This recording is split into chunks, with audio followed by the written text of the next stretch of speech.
সারা পৃথিবীতে বর্তমানে সবচেয়ে বেশি আলোড়ন সৃষ্টি করছে এআই না, আর্টিফিশিয়াল ইন্টেলিজেন্স। এটা নিয়ে একটা ভয়ঙ্কর তথ্য আগে দেই, এটা জানতে হবে। ম্যাসাচুসেটস ইনস্টিটিউট অফ টেকনোলজি তারা 54 জন শিক্ষার্থী বিভিন্ন বিশ্ববিদ্যালয় নিয়ে গবেষণাটা করছে। শিক্ষার্থীদেরকে তারা 3টা ভাগ করছে। এই যে আপনারা এখানে 3 ভাগ আছেন, ভেরি নাইস, 1 2 3। 3 ভাগকে 3টা বুদ্ধি দিয়েছে। কি বুদ্ধি? প্রথম ভাগকে বলছে যে আপনারা একটা রচনা লিখবেন, শুনতে হবে, এটা খুব ইম্পর্টেন্ট। রচনাটা লিখবেন আপনারা এআই ব্যবহার করবে, চ্যাট জিপিটি ব্যবহার করে। দ্বিতীয় যে গ্রুপ আছে তাদেরকে বলছে আপনারা লিখবেন গুগল ব্যবহার করে। তৃতীয় যে গ্রুপ আছে কোনো চ্যাট জিপিটি চলবে না, কোনো গুগল চলবে না, নিজের মাথা খাটিয়ে লিখতে হবে। Very nice. 3 গ্রুপেই আলাদা আলাদা আলাদা করে হচ্ছে রচনা লিখলো। এই রচনা লেখার পরে ব্রেইনের ক্যাপাসিটি কার কীরকম হইলো সেটা দেখার জন্য কিন্তু একরকম মেশিন আছে, সেখানে ইইজি বলে একটা টেস্ট হয়, ইলেকট্রোএনসেফালোগ্রাম। হার্টের অবস্থা দেখার জন্য ইসিজি করি না, এরকম ব্রেইনের অবস্থা দেখার জন্য ইইজি দেখা হয়। এইটা দিয়ে তারা ব্রেইনের অ্যাক্টিভিটিগুলো দেখলো। এবং খুব ভয়ঙ্কর যে জিনিসটা, এই 3টা গ্রুপের মধ্যে সবচাইতে ক্ষতিগ্রস্ত অবস্থায় যাদের গ্রুপের ব্রেইনটা পেয়েছে, সবচেয়ে ক্ষতিগ্রস্ত সেটা হচ্ছে যারা চ্যাট জিপিটি ব্যবহার করছে। চ্যাট জিপিটির ব্যবসা অনেকটা কমে যাবে। যে বাবা কি কথা, সত্যি কথা বলছি। সবচেয়ে ভালো কাদেরটা ছিল? গুগল? নো, যারা নিজের মাথাকে কাজে লাগিয়ে একটা প্রবন্ধ লিখছে, একটা এসে লিখছে, তাদের ব্রেইনের ক্যাপাসিটি সবচেয়ে বাড়ছে। গ্রাম যে ভালো, এটা এই কারণে বলি, গ্রামের বাচ্চা কাচ্চার ব্রেন আমি বলি দেশি মুরগির ব্রেন, আর চ্যাট জিপিটির ব্রেন হচ্ছে ব্রয়লার মুরগির ব্রেন। সামনে ব্রেন কি আমরা ব্রয়লার মুরগি করতে চাই না দেশি মুরগি? দেশি মুরগি। দেশি মুরগি করতে চাইলে কি চ্যাট জিপিটি ব্যবহার করব না গুগল, নাকি এমনি? আচ্ছা, চ্যাট জিপিটিরও কিছু কাজ আছে, কোন জায়গায় লাগাতে হবে সেটা আমি বলে দিচ্ছি, যে কোন জায়গায় ওইটা কাজ করবে। লাস্ট বেঞ্চ খুব ইম্পর্টেন্ট। তাহলে কতজন স্টুডেন্টকে নিয়ে পরীক্ষা হয়েছে? 54। কোন গ্রুপ ফার্স্ট হয়েছে? শুধু ব্রেন, শুধু ব্রেন। সারা পৃথিবীতে আল্লাহ মানুষকে যা কিছু দিয়েছে, 1 নম্বর জিনিস দিয়েছে ব্রেন। 1 নম্বর কি? ব্রেন। প্রত্যেকে আমাকে জিজ্ঞেস করে যে ভাই ব্রেইনের ক্যাপাসিটি কিভাবে বাড়ানো যায়? ব্রেইনের ক্যাপাসিটি বাড়ানোর জন্য এই যে আমরা যে এখন আগ্রহ নিয়ে বসছি না, প্রশ্ন ধরবো তো, আমি বুঝতে পারতেছি, এই যে অ্যাটেনশন দিয়েছি, ব্রেনের ক্যাপাসিটি বাড়তেছে, ব্রেনের নিউরনগুলো অ্যাক্টিভ হয়ে যাচ্ছে। ওরা বাবা ধরবে, যে কাউকে ধরতে পারে, যে খোসর মসর করবে তাকে ধরবো, ও অ্যাক্টিভ, যে রেডি থাকতে হবে। এবং ইন্টারেস্টিং জিনিস, আমি গোটাল জীবনে যতটুকু কোরআন পড়ছি, হাদিস পড়ছি, জ্ঞানী লোকদের উপদেশ শুনছি, সমস্ত উপদেশগুলোর মূল কাজ ছিল ব্রেইনের ক্যাপাসিটি বাড়ানো। কিভাবে? আল্লাহ বলছে যে অন্যের প্রশংসা করো, নাকি গীবত করতে বলছে? প্রশংসা করলে লাভটা কি? ব্রেইনের মধ্যে 2টা তরঙ্গ তৈরি হয়, 2টা ঢেউ তৈরি হয়। এই 2টা ঢেউ মনে রাখার একটা বুদ্ধি শিখাই দিচ্ছি। ইংরেজির একটা ছোট্ট অ্যাপ্রোপ্রিয়েট প্রিপোজিশন আছে না, এটি, এ দিয়ে একটা তরঙ্গ আলফা ওয়েভ, কি নাম? আর টি দিয়ে আর একটা থিটা ওয়েভ, কি নাম? এই 2টা হচ্ছে চাচাতো খালাতো ভাইয়ের মতো। এই 2 ভাই যদি একসাথে আসে, সবচেয়ে পাওয়ারফুল, সবচেয়ে শক্তিশালী হয়ে যায়। কিরকম শক্তিশালী? ওই 2 ভাইয়ের নাম জানি তো, যারা আকাশে বেলুন দিয়ে বিমান উড়াইছিল, ওই যে রাইট ভ্রাতৃদ্বয়, খেয়াল আছে? ঠিক তেমনি করে ব্রেইনের সবচেয়ে উপকারী 2টা ঢেউয়ের প্রথমটা আলফা, তারপরেরটার নাম কি? বিজ্ঞানীরা দেখছে যখন কেউ প্রশংসা করে তখন তার ব্রেইনের মধ্যে আলফা এবং থিটা যে ওয়েভটা আছে এটা বাড়তে থাকে। সুবহানাল্লাহ বলবেন না? সওয়াব হবে নাকি? যে এই প্রোগ্রামে যখন শুনবেন আল্লাহর শুকরিয়া আদায় করবেন, আল্লাহর শ্রেষ্ঠত্ব বর্ণনা করবেন, এইটা করার সাথে সাথে আবার ব্রেইনের ক্যাপাসিটি বাড়বে। আলহামদুলিল্লাহ বলবো না এবার? আচ্ছা, অন্যের যখন সমালোচনা করি তখন কি হয়? তখন দেখা যায় ব্রেইনের মধ্যে হচ্ছে গ্যাঞ্জাম তৈরি হয়। গ্যাঞ্জাম মানেটা জি দিয়া না, কি দিয়া? ও বুঝেন নাই, জিতে গ্যাঞ্জাম বুঝার জন্য বলতেছি, জি দিয়ে হয় গামা ওয়েভ। কি নাম? তাইলে ব্রেইনের জন্য সবচেয়ে পচা যেটা, সেটার নাম হচ্ছে গামা ওয়েভ। কি নাম? আপনি যখন অন্যের সমালোচনা করেন, অন্যের সম্বন্ধে নেগেটিভ জিনিস একটা করেন, তখন ব্রেইনে কি আলফা হচ্ছে না থিটা না গামা? শয়তান বলছে যে মানুষকে আমি প্রতি মুহূর্তে আল্লাহ তোমার দেখানো রাস্তা থেকে দূরে সরাবো। আল্লাহ বলছে মুমিনদের পারবা না। কয় যে না, আমি দুনিয়ায় এমন চাকচিক্য, এমন সব কায়দা কানুন করব যে সে আস্তে আস্তে আস্তে আস্তে শয়তানের, সে তো আর নিজের শয়তানকে নিজের শয়তান কয় না, কয় আমার রাস্তায় চলবে, তোমার কাছ থেকে আমি তাকে দূরে সরাবো। কেন? ওই জায়গায় ডিস্টার্ব শুরু হয়েছে। কোন জায়গায়? ওই যে গন্ধম ফল যখন খাইলো, এটা থেকে শেখার আছে। আদম আলাইহিস সালাম তার সঙ্গী হাওয়া, হাওয়া নামটা খুব ইন্টারেস্টিং না? আমরা হাওয়া খায় বাসি না? আদমকে খুব একা লাগতেছিল, চিন্তা করলো অক্সিজেন লাগবে, হাওয়া বাম দিকের যে হাড্ডি পাঁজর, বাম দিকের বাঁকানো হাড় থেকে তৈরি করলো হাওয়াকে।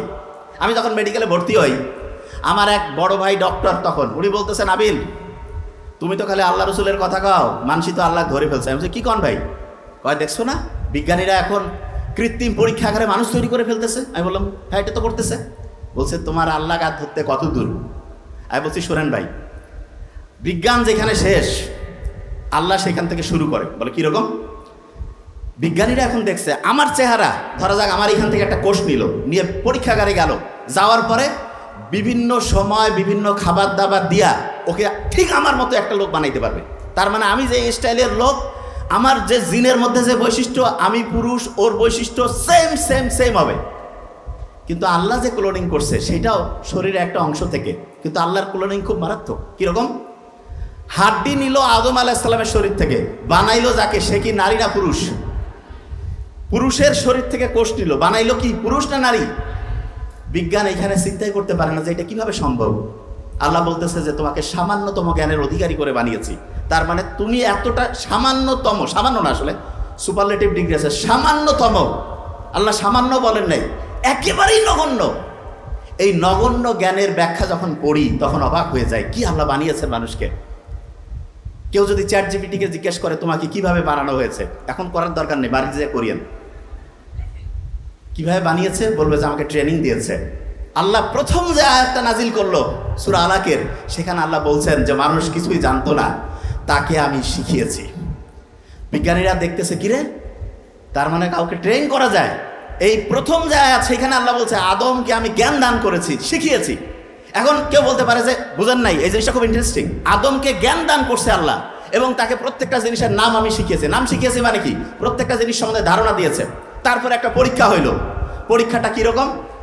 প্রত্যেক যে ফেরেস্তা ছিল তাদেরকে জিজ্ঞেস করলো এটার নাম বলো, কুইজ। ফেরেস্তারা বলতেছে আল্লাহ ভালো জানে, আমরা জানি না।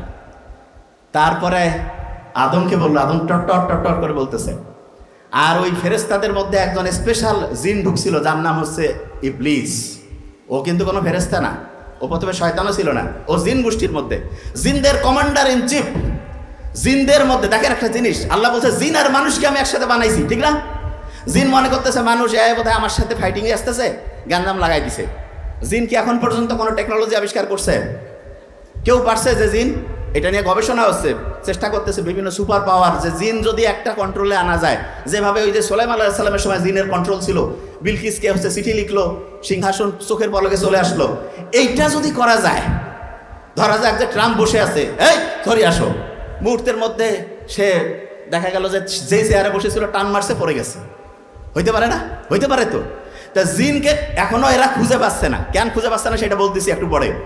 তা ওই যে আজাজিল, সে ওইখানে ছিল, সে যখন কুইজের উত্তর দিতে পারলো না, আল্লাহ বলতেছে তোমার একটা কাজ করতে হবে। এখন কি? সেজদা করো। বলছে আমি এক সেজদা করবো। ওর খুব ইগোতে লাগলো। আল্লাহ বলছে যে কি তোমাকে বাধা দিচ্ছে? বলছে আমি আগুন থেকে তৈরি হয়েছে, আগুনের গতি ঊর্ধ্বমতি, আর মাটি থেকে ওনাকে বানাইছো, মাটি কেন আগুন সেজদা করবে?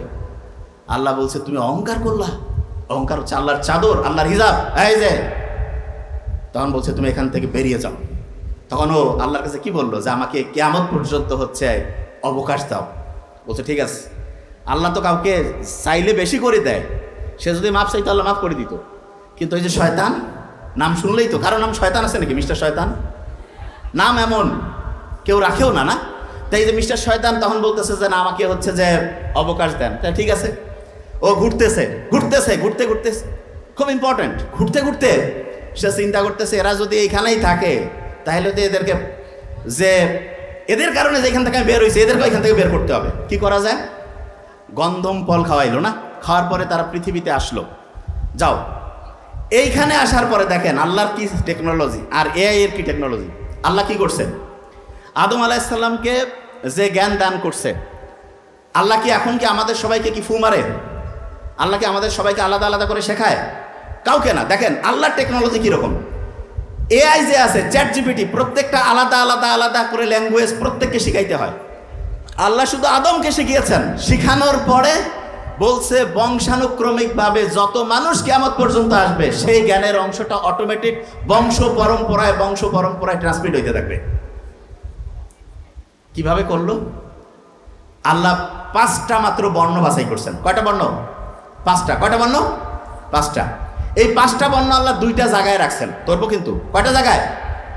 আচ্ছা, আমার নামের আগে ডক্টর আছে না? ডক্টরের ডি দেওয়া হয় ডিএনএ, ডি দিয়ে কি হয়? আর দিয়ে হয় আরএনএ, আর দিয়ে এই ডিএনএ এবং আরএনএ এর খেলা সব। এর মধ্যেই 5টা মাত্র বর্ণ আছে। কয়টা বর্ণ? বাংলায় বর্ণ কয়টা? খুব কঠিন, 50টা। স্বরবর্ণ ব্যঞ্জন বর্ণ, কি ভুল বললাম নাকি? 39 আর 11 50। ইংরেজিতে বর্ণ কয়টা? আল্লাহ যে ভাষা লিখেছেন ডিএনএ আরএনএ এর মধ্যে কয়টা বর্ণ? কন না? নামাজ কয় ওয়াক্ত? ইসলামের মৌলিক স্তম্ভ কয়টা? আল্লাহ বানানটা যদি ইংরেজিতে লেখেন কয়টা বর্ণ? আচ্ছা, ইংরেজিতে যখন লেখেন প্রথম বর্ণটা কি আছে বলেন তো? এ, তারপরে অল দিয়া ইংরেজির একটা মৌলিক নিয়ম বলি। স্যার যেহেতু প্রফেসর স্যার আছে মিলাতে পারবে। অল কিন্তু একটা মারাত্মক শব্দ ইংরেজির। কি কারণে? আমি যদি বলি all are invited, very nice, plural হয়েছে ভাব। আর যখন বলি all that glitters is not gold, এখানে ভাবটা সিঙ্গুলার হয়েছে না? একই অলের সাথে প্রবাদ বাক্যে সিঙ্গুলার হয়, আর প্রবাদ বাক্য না হলে প্লুরাল হয়। All is well, all's well, that is well. জানি তো এই কথা। তার মানে আল্লাহ ভাষার মধ্যে তো জাদু ঢুকাই দিছে। আপনার কি মনে হয় যে এটার নাম পানি? বাংলা ভারত উপমহাদেশের যারা কি বলে বাংলায় কথা কয় তারা কোনোদিন মিটিং করে বলছে আগামীকাল এটার নাম পানি, এইটার নাম হচ্ছে খাতা? মিটিং যদি হইতো বিএনপি কইতো খাতায়, আওয়ামী লীগ কইতো এটা পানি, উল্টা, ঠিক না? তার মানে মিটিং করে তো হয়নি। কিভাবে আসলো চিন্তা করেন তো। আল্লাহ ভাষাটাকে, কোরআনে আল্লাহ বলছে ভাষাকে মানুষের মনের মধ্যে, ডিএনএর মধ্যে আল্লাহ ঢুকাই ফেলছে। এবং আপনি নিজেও জানেন না যে কোন ভাষা আপনি কিভাবে শিখতেছেন। পাশাপাশি লোক বাস করতেছে, চিটাগাং সিলেটে যাবেন, বাংলা করছে না কি করছে বুঝবেন না ঠিকভাবে, ওরা শিখে ফেলে। আমরা যখন কথা বলি, ইংরেজরা যখন বাংলা কথা বলে আমরা বুঝি যে বাংলা কেমন জানি করছে, আমরা যখন ইংরেজি বলে ওরা বুঝতে পারে, ঠিক না? এই ভাষার যে ভিন্নতা, এটা আল্লাহর একটা নিয়ামত। এবং দেখেন আল্লাহ কিভাবে কাজ করে। যে কথা বলছিলাম, যত ভালো কাজ করবেন আপনার ব্রেইনের ক্যাপাসিটি বাড়বে। চ্যাট জিপিটিকে ব্যবহার করবেন সায়েন্টিফিক ওয়েতে। আপনি যদি চ্যাট জিপিটির দাস হন, খেয়াল রাখবেন, আমি একটা জিনিস বলি, যে কোনো টেকনোলজির দাস হওয়া সবচেয়ে খারাপ। টেকনোলজি যদি আপনার দাস হয় খুব ভালো। টেকনোলজি আপনার দাস কীরকম? আপনার একটা কাজ আপনার টেনশন লাগতেছে, তাকে দিয়ে করিয়ে নিলেন, ওকে ফাইন। কিন্তু সে যদি আপনি কি চিন্তা করবেন, কি লিখবেন, সব যদি টেকনোলজি করে, আস্তে আস্তে আপনি ওর দাসে পরিণত হবেন। ইলন মাস্কের নাম শুনছেন আপনারা? সে চিন্তা করতেছে, মানুষে যে আলসা, টেকনোলজিকে ব্যবহার করতে করতে, টেকনোলজি যারা আছে, শোনার একটা ঘটনা বলছি এবার। এই যে রোবোটিক সিস্টেম, এই রোবোটিক সিস্টেম নিয়ে একটা ঘটনা বলি, ঘটনাটা শুনলেও চমকে উঠবেন। খুব বড় একজন বিজ্ঞানী, তাকে একটা রোবট উপহার দিয়েছে। ওই রোবটটার বৈশিষ্ট্য কি জানেন? কোনো কথা কয় না, কিছু করে না। ধরা যাক যে প্রফেসর স্যারকে একটা রোবট দিয়েছে, ওই রোবটটা এসে চুপচাপ আছে, 24 ঘন্টা স্যারকে অবজার্ভ করতেছে। স্যার যেভাবে কথা বলে, যেভাবে খাওয়া দাওয়া করে, যেভাবে চিঠি লেখে, যেভাবে মোবাইলে কথা বলে, যেভাবে বন্ধুর সাথে আলাপ করে, সব নোট করতেছে। তা স্যার একটা কাগজে লিখে রাখছে আগামীকাল মায়ের সাথে কথা বলবো। খেয়াল হারাই ফেলছে। রোবট কি ভুলবে? সে চিন্তা করতেছে স্যারের খেয়াল হারাই গেছে, সমস্যা নেই। সে ফোন দিয়া মার সাথে কথা বলছে। হঠাৎ করে স্যারের মনে হয়েছে, কিরে মায়ের সাথে তো কথা বলি নাই। মাকে ফোন দিছে, বলছে বাবা তুমি না একটু আগে আমার সাথে কথা বললা। চমকে গেছে একটু, যে কিরে একটু আগে কথা বললাম, খেয়ালই তো নাই। তারপরে তার একটা জায়গায় একটা চিঠি লেখার কথা ভুলে গেছে। উনি আবার দ্বিতীয়বার লিখে পাঠাইছে। ওইখান থেকে বললো, কি ব্যাপার স্যার, আপনি তো চিঠি লিখিয়ে পাঠিয়েছেন। বলছে ওই চিঠিটা দেন তো। ওরে আল্লাহ, চিঠি যখন দেখছে ভয় পেয়ে গেছে। চিঠির লেখা হুবহু স্যারের লেখার মতো। স্যার এবার চিন্তা করতেছে আমি আর ডায়েরিতে লিখবো না, এবার মাথায় খালি মনে মনে চিন্তা করবো, দেখি হয় কি করে। স্যার মাথায় চিন্তা করতেছে যে আগামী ওই দিন ওই বন্ধুকে দাওয়াত দিব। ভুলে গেছে। সাধারণভাবে না লিখলে আমরা ভুলে যাই। স্যারের কথা ছিল যে সন্ধ্যা 7টায় ফোন দিবে। 7টা যখন পার হয়ে গেছে, 7:30 পৌনে 8টার দিকে স্যারের মনে হয়েছে, কিরে আমি তো ফোন দেইনি, এই সময় একটু টাইম পেয়েছি, ফোন দেই। ফোন দেওয়ার পরে বন্ধু বলছে, বন্ধু তুমি কি করছো, কেন একটু আগে তো ফোন দিলা। স্যার এবার ভয় পেয়ে গেছে। স্যার চিন্তা করতেছে যে কিরে আমি যা চিন্তা করি এও তা চিন্তা করে। পৃথিবীতে কিন্তু একই রকম দুইটা সত্তা থাকতে পারবে না। স্যার তখন চিন্তা করতেছে এই রোবটকে রাখা যাবে না, রোবটও তখন চিন্তা করছে এই লোককে রাখা যাবে না। ফাইট শুরু হয়ে গেছে রোবটের। কি ডেঞ্জারাস বিশ্ব অপেক্ষা করছে আমাদের জন্য দেখেন। তবে ভয়ের কারণ নাই। আমি সবসময় বলি, সবসময় আমি এটা জিনিস বলি, আমাদের বানাইছে আল্লাহ আর আমরা বানাইছি এআই। যত সুপার ডুপার এআই হোক, মানুষের যে ক্রিয়েটিভিটি, নতুনভাবে চিন্তা করার ক্যাপাসিটি, সেটা কেউ পারবে না। তা দুই প্রফেসরের এরকম আলোচনা হচ্ছে, বলতেছে একজন যে না মানুষ আগামীতে থাকতে পারবে না, আরেকজন বলতেছে না মানুষ জিতবে। তা দুই প্রফেসর বলছে ঠিক আছে পরীক্ষা হোক, দেখি কে জিততে পারে। দুইটা রোবট দুই পক্ষ থেকে আসছে, লাস্ট বেঞ্চ দুই পক্ষ থেকে। এক পক্ষ হচ্ছে মানুষের পক্ষ, যে মানুষ জিতবে, আরেক পক্ষ হচ্ছে যেন রোবট জিতবে। একই চেহারার দুইজন আসছে, সেম। এখন দুইজনের মধ্যে একজন হচ্ছে সত্যিকারের মানুষ, আরেকজন হচ্ছে সত্যিকারের রোবট, কিন্তু চেহারা সবকিছু একদম সেম। পরীক্ষা হবে যে কে জিততে পারে। প্রফেসর যেই প্রশ্ন করে দুইজনে উত্তর ঠিকভাবে দিতে থাকে। প্রফেসর যেই কাজে দেয়, খুব ট্যালেন্টেড তো, দুইজনে ঠিকভাবে করতেছে।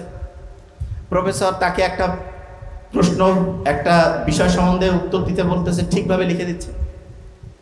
তখন এই প্রফেসর, খুব জ্ঞানী মানুষ, চিন্তা করতেছে কি করলে কে মানুষ আর কে হচ্ছে রোবট, কিভাবে বের করবো। দুইজনকে দেয়, দুইজনে খুব স্কিলফুল, মানে সেম সেম টু সেম। তখন উনি ওনার এক বন্ধুকে ডাকছে, ডেকে বলছে বন্ধু আসো, একটা বুদ্ধি আছে। দুই বন্ধু বসছে, সামনে দুই রোবট, বের করতে হবে কে মানুষ কে সত্যিকারের রোবট। পাশের বন্ধুর সাথে সে গল্প করতেছে, লাস্ট বেঞ্চ 90 ডিগ্রি। পাশের বন্ধুর সাথে সে গল্প করতেছে, কি সেটা, যে বন্ধু খুব ভালো খবর আছে। কি খবর? আমার মা বাপ অ্যাক্সিডেন্টে মারা গেছে। তাই হেসে হেসে যখন এই কথা বলতেছে এবং সে বলতেছে মা মারা গেছে, খুব খুশি হাসি। যে সত্যিকারের রোবট সেও হাসতেছে, কারণ তাকে শিখাইছে হাসলে হাসতে হবে, ভদ্র তো, কানলে কানতে হবে। আর যে মানুষ সে তো জানে এই লোকটা অ্যাক্সিডেন্টে মা বাপ মারা গেছে, হাসতেছে, তার মানে পাগল হয়ে গেছে। ও তাকে বুকে জড়ায় ধরছে। যখন ও বুকে জড়ায় ধরছে তখন ওই বিজ্ঞানী বলতেছে এ হচ্ছে খাঁটি মানুষ আর হচ্ছে রোবট। বুঝা গেছে? তার মানে মানুষের সবচেয়ে পাওয়ারফুল জিনিস হচ্ছে অন্যের প্রতি সহমর্মিতা, অন্যের প্রতি এই যে মানুষের সাথে মানুষের যে বন্ডিং, এটা দুনিয়ার সবচেয়ে সেরা জিনিস।